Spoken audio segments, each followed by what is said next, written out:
Questions orales, oral questions. The Honourable Opposition House Leader. Weekend, the Parliamentary Secretary to the Minister of Families, Children and Social Development tweeted that the Premier of Ontario should be whacked, a mobster term for killing someone, which clearly the Parliamentary Secretary would have known. Why hasn't the Prime Minister called for his resignation? Prime Minister. I will address the member's question shortly, but first, Michael Ferguson devoted his life to public service, both in his home province of New Brunswick and across the country. We will remember him for his tireless dedication to promote a transparent, open government that is accountable to Canadians. Over the past 7 years, his work as Auditor General has improved our democracy, guaranteed integrity of our institutions. We are all saddened. This is to Mr. Ferguson's family, friends, and colleagues.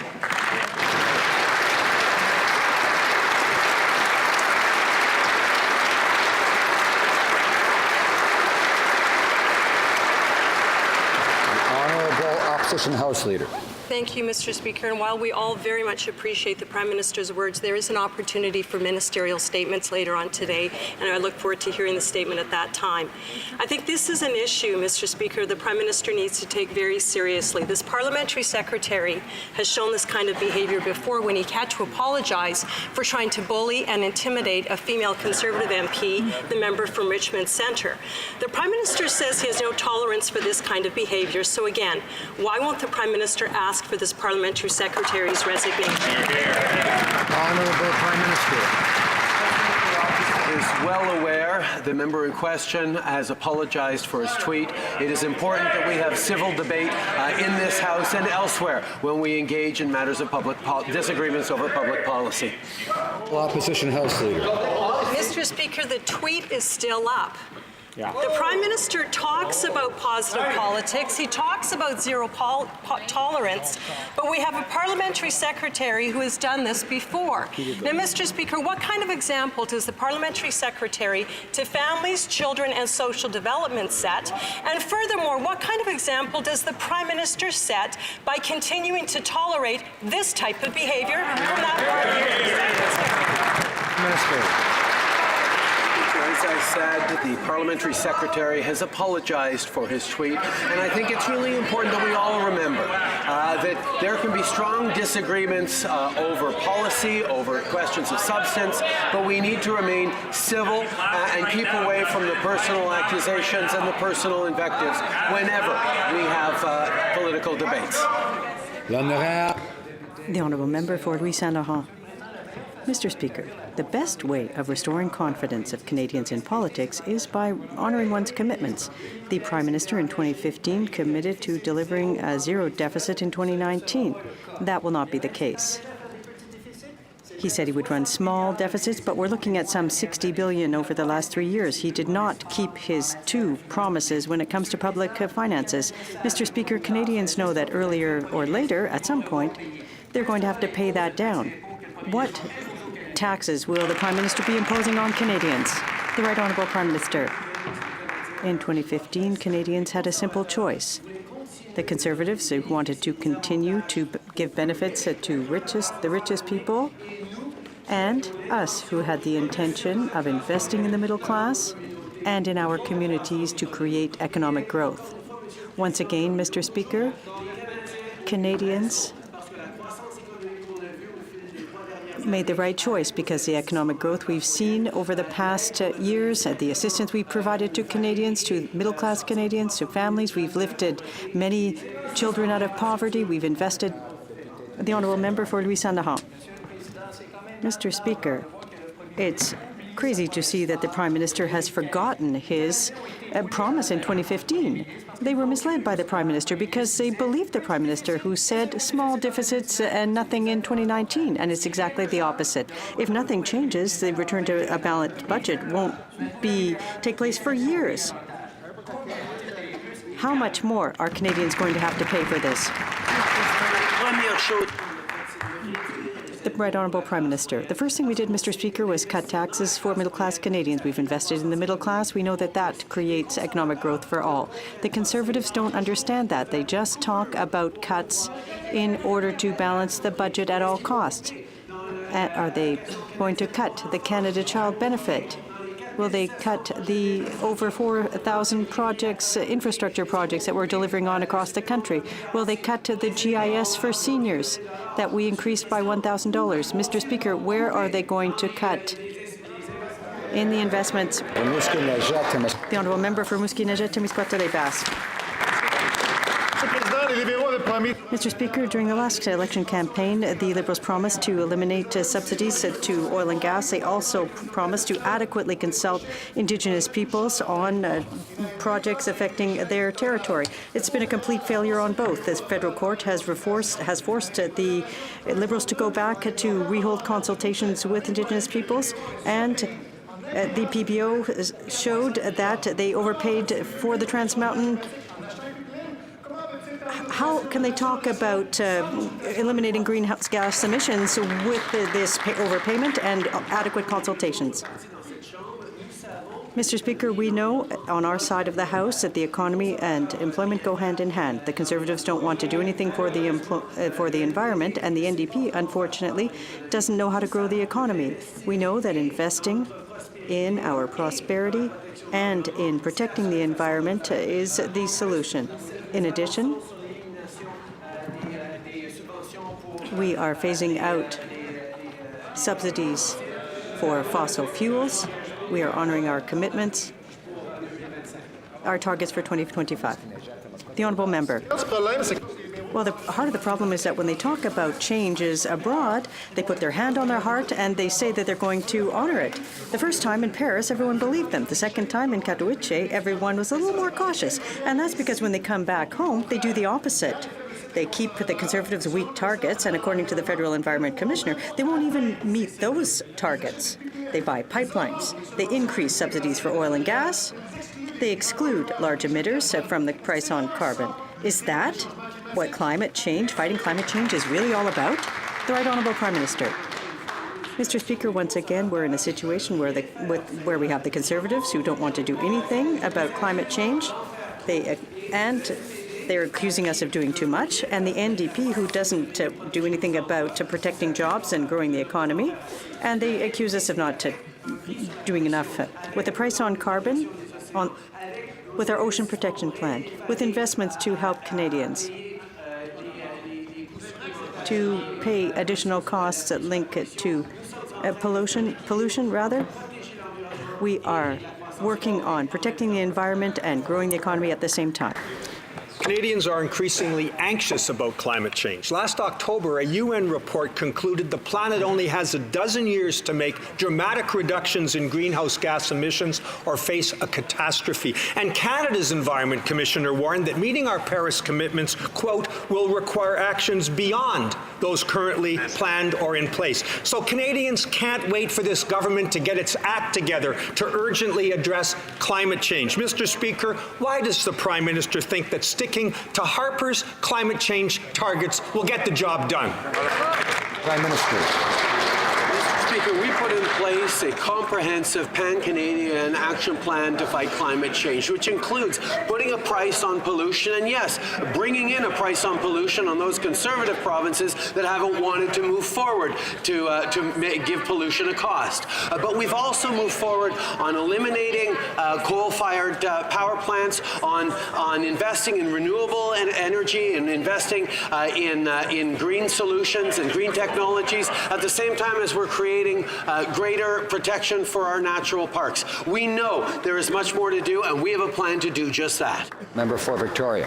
In my riding of Victoria, Mr. Speaker, people are so frustrated by the Liberals' stale talking points and by the gigantic gap between rhetoric and action on the environment. No matter what the Prime Minister says, climate change leaders don't use public dollars to buy pipelines. People are clear.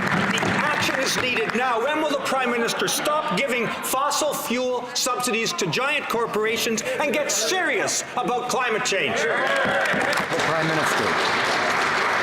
Speaker, a country that is serious about fighting climate change knows that it takes investments in renewables, investments in innovative solutions, investments in the kinds of things we need to do to prepare for a lower carbon economy in the future. And getting a discount of $20, $30, $50 billion a year because we can't get our oil to markets other than the United States is unacceptable. That's why we're moving forward responsibly to get our oil to new markets while at the same time we fight climate change with all the tools we need. That, Mr. Speaker, is a Liberal approach.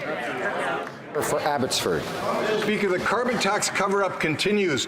For many Canadians, life is becoming more expensive thanks to the Liberal carbon tax. But of course, our millionaire Prime Minister doesn't get it. Because, as he said, quote, "I no longer have dealings with the way our family fortune is managed." Now, how many Canadians have that problem? Now we find out that the carbon tax is going to be 15 times greater than it is today, and Canadians will have to pay more. When will this Prime Minister tell us exactly how much his carbon tax will cost? Will he now answer? Honourable Minister, and returning to Secretary to the Minister of Environment.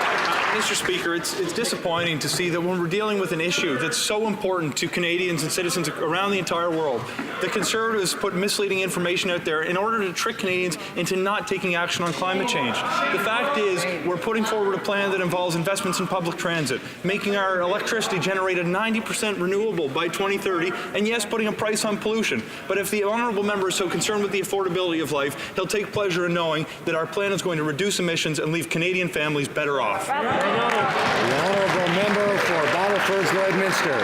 Well, Mr. Speaker, the only plan is to tax Canadians till there's no more money in their pockets. And we know this Prime Minister has inherited a great family fortune. Canadians pay their own bills.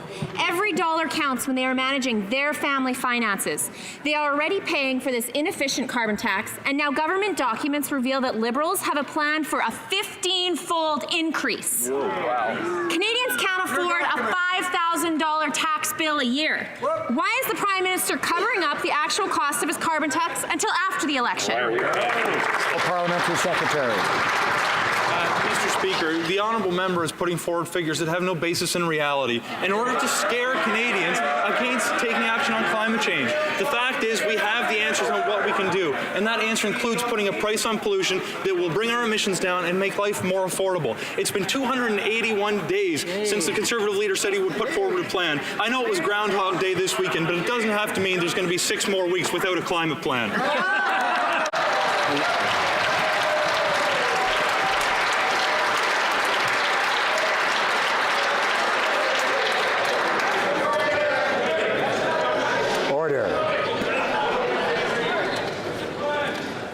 The honourable member for Edmonton Riverbend. Mr. Speaker, the Liberals' carbon tax plan isn't an environmental plan, it's a tax on everything plan. The government's own documents, his own documents, Mr. Speaker, show the carbon tax will cost a family of 4 up to $5,000 a year and expected to go up even higher after the next election. The Prime Minister, who, in his own words, has a family fortune, might understand the impact of an extra $5,000 a year if he actually related to middle-class Canadians and had to manage his own budget. When will he stop making Canadians pay for his mistakes? Honourable Parliamentary Secretary. Mr. Speaker, I grew up as part of a generation where doing something to protect our environment and fight climate change was informed every day of my life until now. The fact is, Canadians know that climate change is real, and that people like us who've been given this platform actually have a responsibility to do something about it.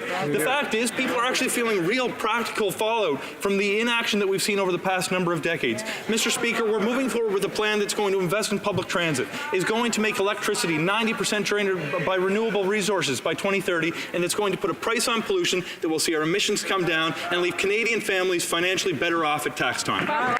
Member for Edmonton Riverbend.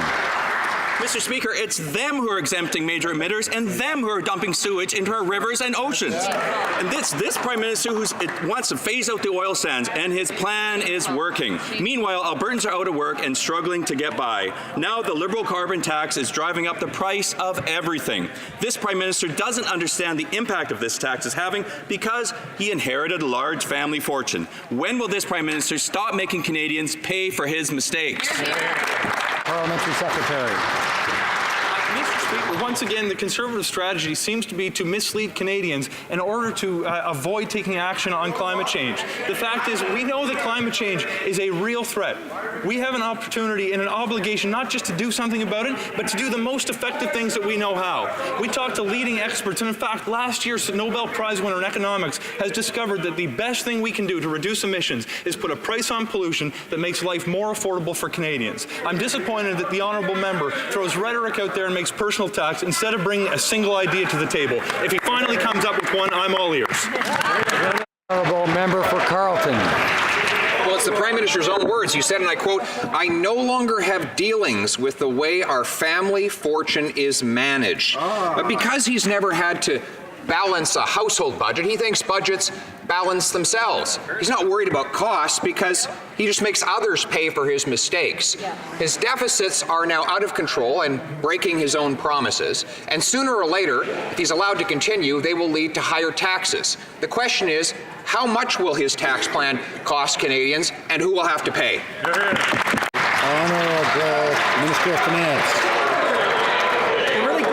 Is that the member from Carleton can find out exactly what our tax plan is. We already introduced it back in 2016.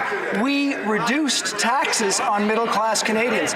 So what that means 30,000 people in his riding, in the riding of Carleton, have lower taxes. We also introduced an increase in the Canada Child Benefit, which means that 16,000 children in his riding are better off, $4 million better off in total. That is what our tax plan is. It's helping middle-class Canadians. Member for Carleton. Pretty rich for someone with $1 billion family business or a family fortune to claim that people are better off because they pay higher taxes by losing their children's fitness tax credit, by losing their transit tax credit, by losing tax credits for tuition and for textbooks. All of these middle-class Canadians are already paying more, but they know that the out-of-control runaway Liberal deficits will make it even worse after the election. So will they come clean? How much will they raise taxes, and who will have to pay? Honourable Minister of Finance. I want to tell you what real challenge looks like. It looks like October 22nd for the member from Carleton when he's out trying to find a job, talking to employers about how he can do half an analysis and get to the wrong answer. That's what he continues to do. Half an analysis, the wrong answer. The whole analysis, what that tells you is that middle-class Canadians, they are better off. $2,000 better off this year than in 2015. That's the middle-class tax plan for the Liberals.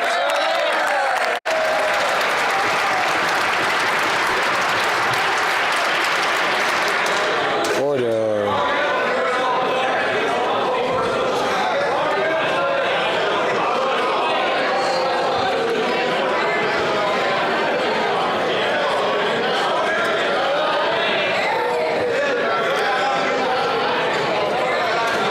Order.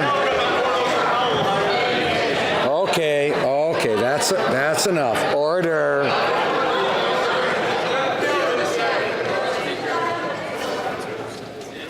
The honourable member for Elmwood Transcona. Mr. Speaker, China arbitrarily detained Canadian citizens for political purposes, and the Liberals said business as usual. A former SNC-Lavalin executive pleaded guilty to breaking political financing laws in what's been called the biggest fraud case in the country, but they continue to get huge federal contracts. It seems that whenever there's a buck to be made, the Liberals' moral compass breaks down, Mr. Speaker. SNC-Lavalin should be suspended from bidding on federal government contracts until Canadians have all the details of this fraud. So will the Liberals order the suspension, or do they have a price for every principle? Hear, hear. Honourable Parliamentary Secretary to the Minister of Public Services. Mr. Speaker, SNC-Lavalin has a long history, including in my own province of Quebec. It supports tens of thousands of Canadian men and women.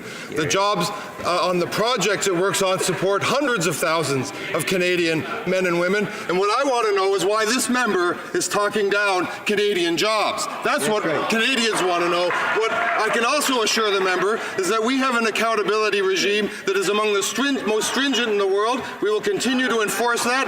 Canadian companies will have the highest degree of ethical behavior. Right on. The honourable member for Sherbrooke. Mr. Speaker, there are no principles. For 3 years now, the Minister of Revenue has been on the job. But since then, there have been no charges, no convictions linked to international tax evasion. People who pay their taxes are starting to find the Liberals pretty liberal with the richest 1%. Can we blame them? Look at the Panama Papers, Paradise Papers, Bahama Leaks. 3 years, 3 scandals, no results. What's it going to take for the minister to do her job and deal with the real people taking advantage of the tax system, and for her to come up with a plan that actually works? The Honourable Minister. Allow me to disagree with my colleague from the NDP. Contrary to the Conservatives, contrary to the NDP, we have made tax evasion a priority for our government when it comes to foreign tax evasion. Under our leadership, the agency has done many more investigations in the past 3 years than the Conservatives did in their 10 years in power.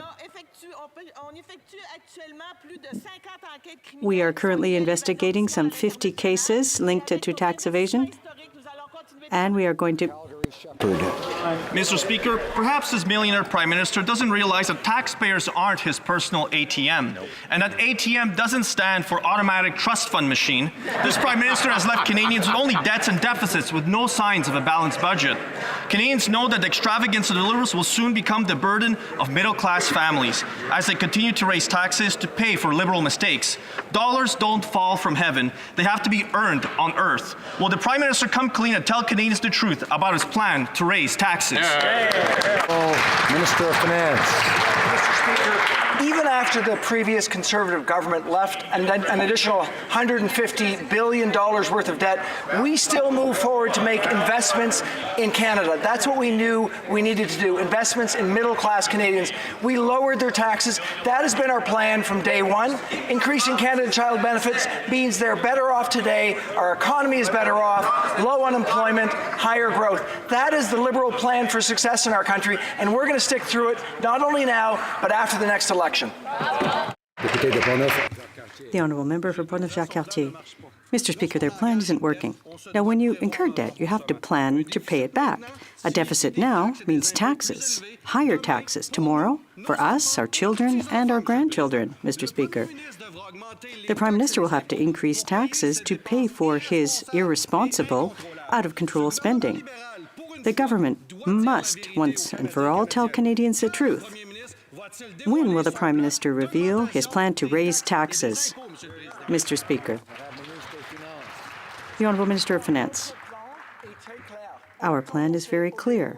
We started by cutting taxes for the middle class,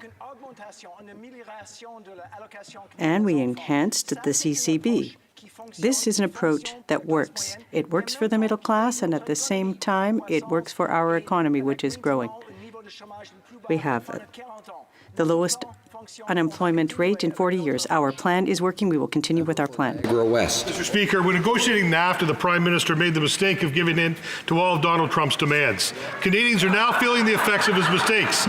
The Government of Ontario and Quebec have both sent letters to the Prime Minister urging him to do something to remove the harmful tariffs on Canadian steel and aluminum. When will these tariffs be lifted? Secretary for Canada-U.S. Relations. Mr. Speaker, when the U.S. imposed their illegal tariffs on our steel and aluminum, we acted quickly. We've already provided $624 million support to companies and workers, and we quickly imposed counter tariffs perfectly matched to protect our workers. Meanwhile, Doug Ford's Conservatives are calling for us to unilaterally surrender to the Americans by unconditionally removing our tariffs. Mr. Speaker, while our government is fighting for our workers, all the Conservatives can do is surrender. Hear, hear. For Niagara West. Mr. Speaker, the problem here isn't Doug Ford. It's the Prime Minister's mistake of giving in to Donald Trump. What's important here is the Canadian economy and Canadian jobs. Manufacturers across Canada can't afford to continue to pay for the Prime Minister's mistakes. What is the plan to get these tariffs lifted? Canadians can't wait forever. The Parliamentary Secretary. Mr. Speaker, we are standing up for Canadian companies facing the illegal U.S. tariffs. Our tariffs of $16.6 billion worth of U.S. imports are working. Just last week, senior Republicans called on the U.S. administration to lift the U.S. tariffs because of the impact of our retaliatory measures. Meanwhile, the Conservatives want to surrender. Instead of trying to score cheap political points on the back of our workers, Doug Ford and his Conservative friends on the other side of the aisle should join us and stand up for Canadians. Thank you, Mr. Speaker. Honourable member for London Fanshawe. Mr. Speaker, last night Unifor ran an ad intended to continue the fight for thousands of Canadian GM workers who will lose their jobs in Oshawa. Unlike this Prime Minister, who is sitting this one out, workers are fighting for their jobs and community. Conservatives gave GM billions in incentives without a guarantee to protect jobs in Canada. Now Liberals leave workers left stranded without a paycheck. It's about choices. Why won't the Liberals show some courage and stand up for Canadian workers? Honourable Minister of Innovation. Mr. Speaker, we are standing up for Canadian auto workers. When I went to the Detroit Auto Show, I met with Mary Barra and was very clear and highlighted the fact that they're making a mistake by leaving Oshawa. We won't make that same mistake. We'll continue to defend the automotive sector. We'll continue to defend the automotive workers. We've seen investments of $5.6 billion since we formed government in 2015 because we have policies and programs to support this critically important sector. We'll continue to fight for our auto workers. Honourable member for Saint-Hyacinthe-Bagotte. Mr. Speaker, after 3 years of running deficits, the Liberals are finally now getting into infrastructure mode. Well, it's high time they started taking care of our infrastructure. They should have made quick investments early on, because cities and smaller municipalities can't wait any longer. But the Liberals preferred to set up an infrastructure bank to enrich their friends. And now they're touring the country in anticipation of the elections. Do they realize that once again it's ordinary Canadians who will have to pay for their empty and unfulfilled infrastructure promises? The Honourable Parliamentary Secretary. Mr. Speaker, in 2015, we promised Canadians that we would make investments that would change the future in infrastructure and grow our economy. Whether it's schools, public transit, housing, culture, recreation, water treatment, and so on, we are investing in these infrastructure projects that will make the daily lives of Canadians easier. Our government has made unprecedented investments to build a 21st century Canada. For Brampton South. Mr. Speaker, today, February 4th, is a World Cancer Day. Almost everyone in this House, and indeed all Canadians, has a friend or family member whose life has been touched by cancer. It continues to be the leading cause of death in Canada, and almost half of all Canadians will develop it in their lifetime. We all know the devastation that a diagnosis can have on a family. I would like to ask the Minister of Health what our government has been doing to fight cancer. Honourable Minister of Health. Thank you very much, Mr. Speaker. I'd like to take this opportunity to thank the member from Brampton South for her important question, but also her tremendous work on the Health Committee. As the Health Minister, I've certainly heard heartbreaking stories about people affected by cancer. And that's why this government has invested over $1.7 billion over the past 10 years in cancer research. Also, we're promoting healthy eating and physical activity, and last year unveiled new tobacco rules that the Canadian Cancer Society actually called the best in the world. While it might be tough, I know that together we will be able to one day beat cancer. Thank you, Mr. Speaker. The Honourable Member for Lakeland. Mr. Speaker, more than 125,000 oil and gas workers have lost their jobs under these Liberals. The Prime Minister vetoed Northern Gateway with no consultation. He killed Energy East with red tape. He overpaid for Trans Mountain, and every delay costs taxpayers more. His mistakes have caused the crisis in the energy sector and recently threatened the jobs of over 2,000 CNRL workers in Northeast Alberta. Now Imperial is cutting rail shipments and considering cancelling a new oil sands project. Will the Liberals stop? There are no more pipelines, Bill C-69. Minister of Natural Resources. Mr. Speaker, the purpose of Bill C-69 is to fix a broken system that was implemented by the previous government in 2012 that took away the ability of the indigenous peoples to participate in a meaningful way. It took the ability of Canadians to participate in the regulatory process. It took the ability for us to protect our environment, the waterways, fish, and fish habitat. We are fixing a system that will allow us to move forward on large energy infrastructure projects in a way that makes sense for Canadians. Order. The honourable member for Lakeland. But 4 major new pipelines were built under Conservatives, and the reality is not a single new inch has been built under these Liberals. And most Canadians agree the lack of pipelines is a national crisis and that the Liberals are to blame. The Prime Minister said he wants to phase out the oil sands, and he's doing it. Last week, StatsCan said Canada's economy shrank in November because of low energy production, along with losses in construction, manufacturing, and finance. Hundreds of thousands of jobs are at risk. But you know what? The Prime Minister has a family fortune made mostly from oil and gas, so he really doesn't care. Why is the Prime Minister forcing Canadians to pay with their jobs for his mistakes? Honourable Minister of Natural Resources. Understand that Canada's natural resources have been a source of prosperity for all Canadians and thousands of jobs that have been created in that sector. The previous government failed to diversify our export markets. 99% of the oil from Alberta goes to the United States. That was the case in 2006, and that was the case in 2015. We are moving forward on the Trans Mountain Pipeline expansion in the right way to ensure that we're able to expand our markets. And the pipelines the honourable member cites, none of those allows us to get our resources to non-US markets. Good job. Député de Charlebourg. The Honourable Member for Charlebourg-Haute-Saint-Charles. Order. Mr. Speaker, the Canada Border Services Agency has had to reassign up to 550 employees to cover the illegal migration crisis. And now the PBO has estimated that the cost to taxpayers of this crisis will exceed $1 billion by the end of next year. That doesn't include additional costs to the provinces and municipalities who are still awaiting compensation. Will the minister appear before the committee to explain the consequences of his mismanagement and that of the Prime Minister? The Honourable Parliamentary Secretary. Our government's absolute priority is the safety of Canadians. When it comes to asylum seekers, we are working closely with the RCMP and CBSA to ensure that things happen properly, and we're making sure that they have the resources when they need them. In fact, it was said that the deployment of staff to deal with irregular migrants has no impact on the daily operations of the agency. So unlike the previous government, we are taking action to protect Canadians. We're investing in our security and will continue to do so.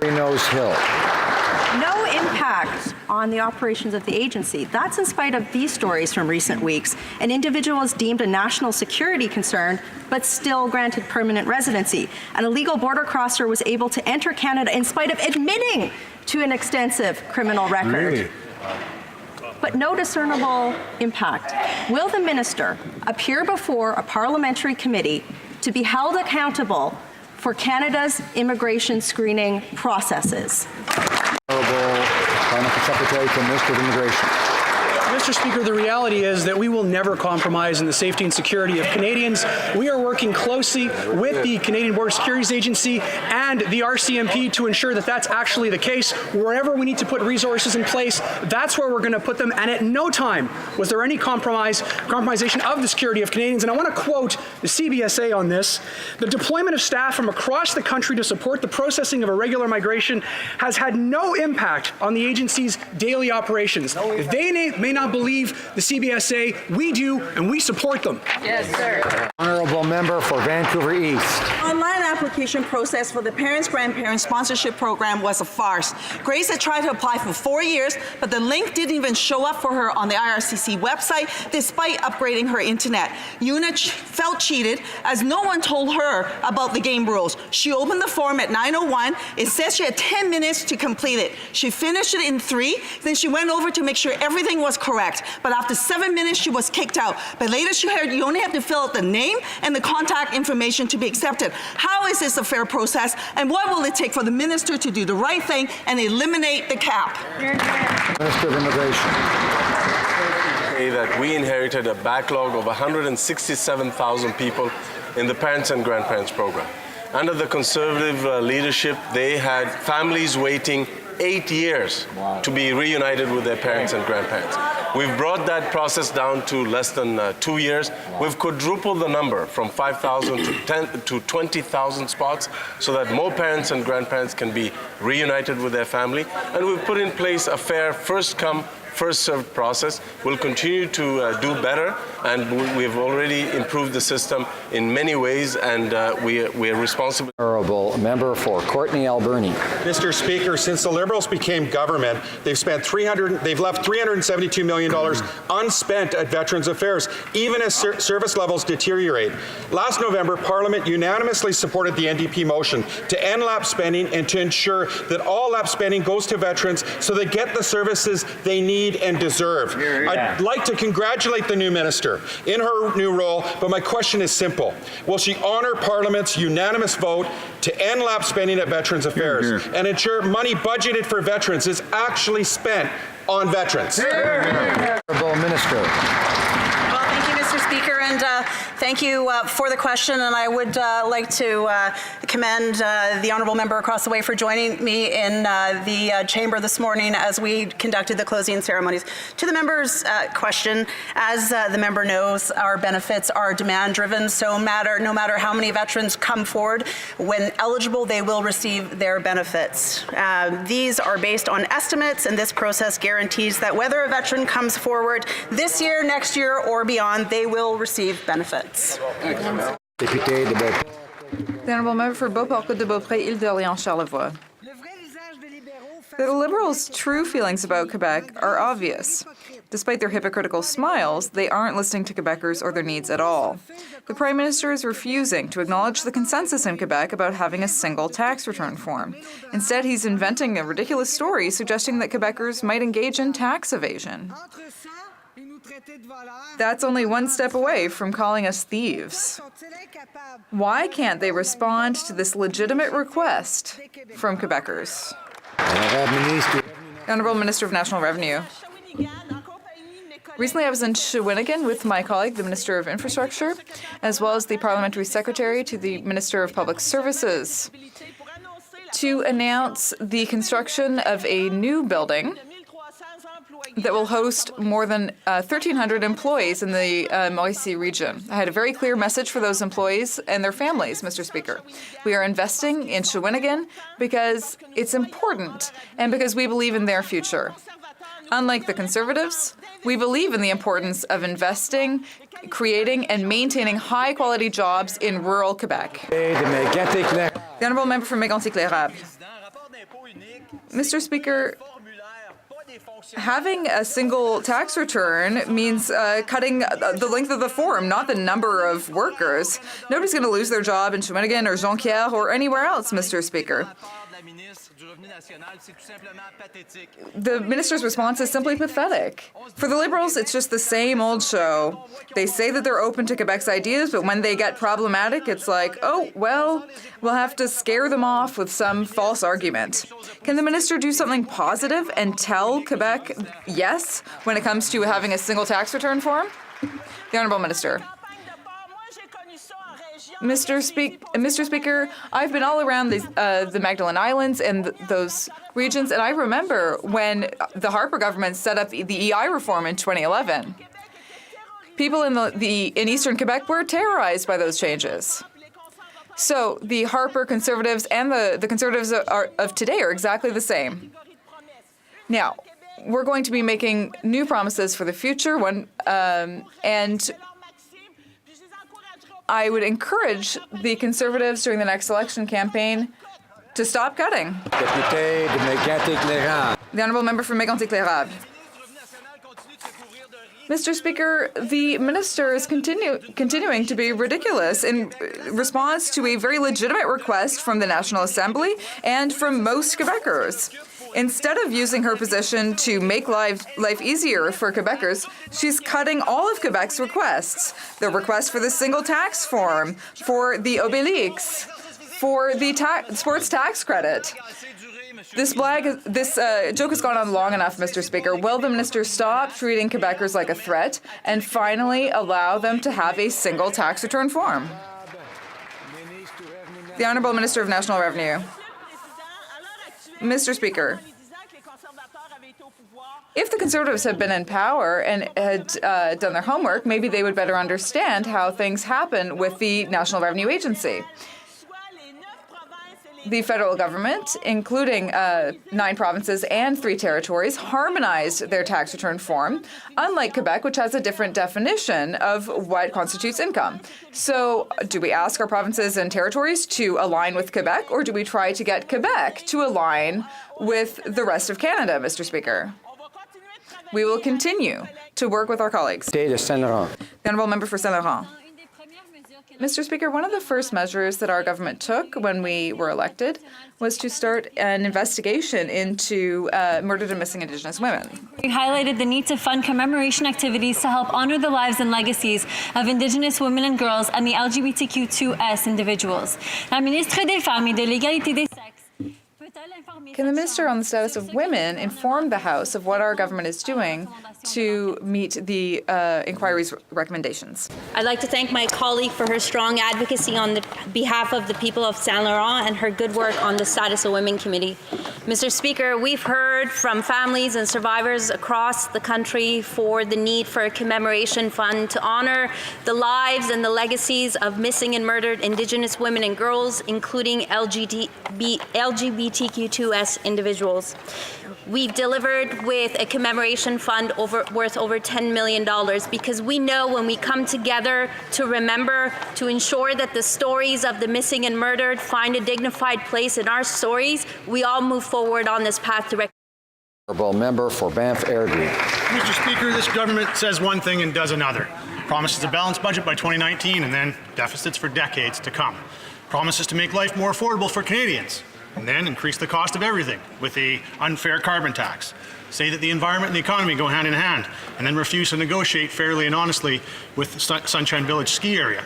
So can the Minister of Tourism explain how threatening to kick a family business off the land that they've used for 38 years protects our environment or grows tourism or our economy? Honourable Minister of Tourism. Lesson from the Harper Conservative that decided to cut in the tourism sector by making sure to cut into Canada's marketing to international visitors, and also basically by letting down the 1.8 million Canadians that work in the sector. On this side of the House, we believe in the 1.8 million Canadians that work in the tourism sector. We've reinvested $100 million to promote Canada's tourism brand to the world, and we will present a good tourism strategy to make sure that Canada is basically the destination in the world to come, because we all know. The Honourable Member for Longueuil-Saint-Hubert. Mr. Speaker, for 3 years, the Liberals have promised reforms to protect our culture against Netflix and companies' dumping of American content. 10 days ago, Quebec media artists met in Montreal to send a clear message. Just do it. The Liberals always say, if you profit from our culture, you have to contribute to our culture, no exceptions. Well, then do something. Ottawa already has all the tools that it needs. All experts agreed on that point. So everyone wants the minister to adopt interim measures before the elections. Will he act, or will he let our culture die by 1,000 cuts? The Honourable Minister of Heritage.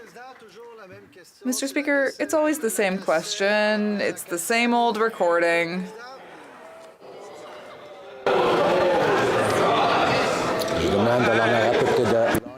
I would ask the Honourable Member for Longueuil-Saint-Hubert not to shout in the House.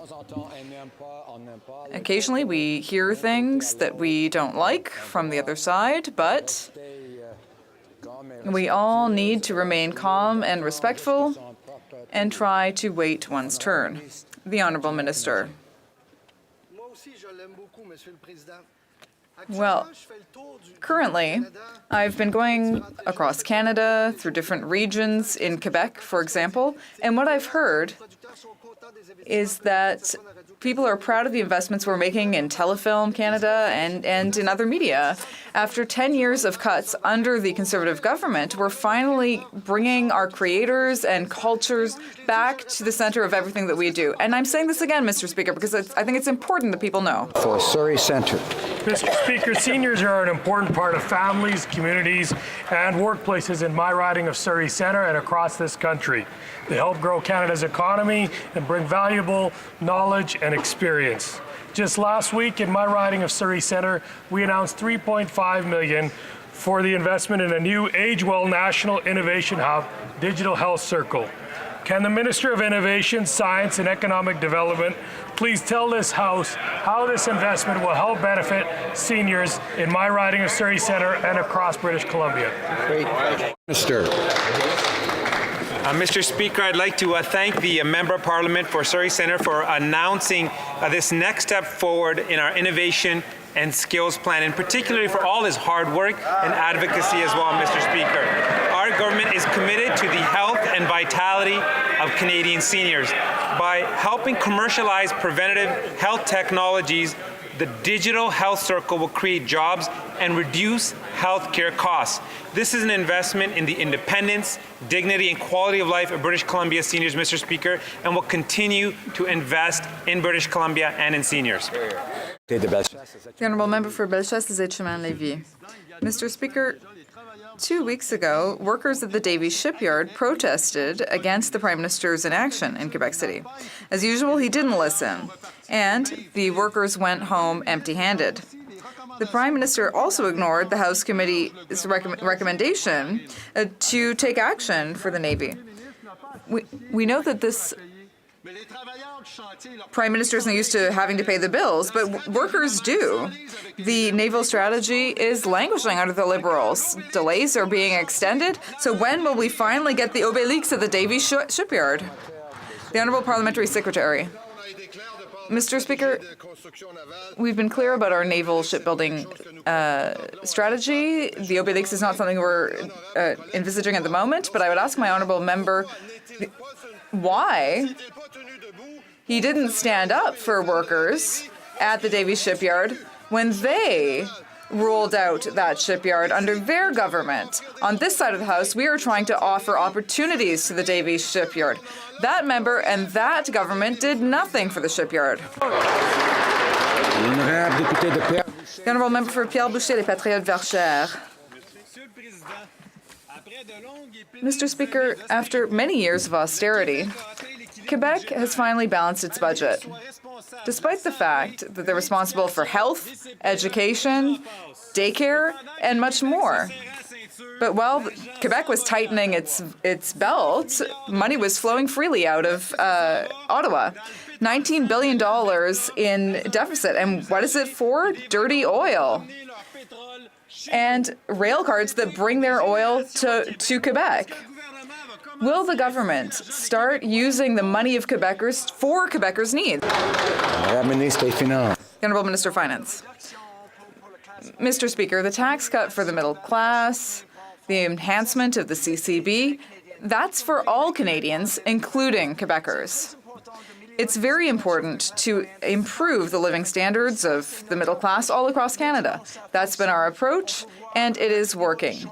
We can see that we have the lowest unemployment rate in 40 years, particularly in Quebec. Our approach is working. Our economy is growing. The Honourable Member for Pierre Boucher, Les Patriotes Verchères. Mr. Speaker, $19 billion in deficit for oil. For a government that loves to boast about how green it is, that's a real joke. And there's nothing there to compensate our farmers, nothing to fight the use of tax havens, no compensation for welcoming migrants, and a decreased federal health transfer. How can the government explain to Quebecers that it's spending their money recklessly without taking their priorities into account at all? The Honourable Minister of Finance. Mr. Speaker, we will continue with our approach. It's clear that this is the best way to improve living standards for the middle class all across the country, and particularly in Quebec. We can see that the economy is growing, there's very low unemployment. That means that our approach and the Quebec government's approach are working together, and I think that's very good for Quebec. Honourable Member for Regina Louvain. Mr. Speaker, when asked last week about Greyhound pulling out of BC, the Minister of Transport said, quote, "We are working with the provinces. We will be there if they request us to help them on a cost-sharing basis," end quote. Mr. Speaker, the Saskatchewan Transportation Company has been shut down and sold off. Is the federal government also offering to share the cost of restoring needed bus service in our province? Minister of Transport. Mr. Speaker, as we said last November, we are there to help the provinces on a cost-sharing basis for those provinces that are willing to invest in providing some of the routes that have been abandoned by Greyhound and that have not been taken up by other companies in the private sector. And that applies to all the 4 Western provinces. We are there because we realize that certain people depend on the bus service. They have no other alternative, and we'll be there.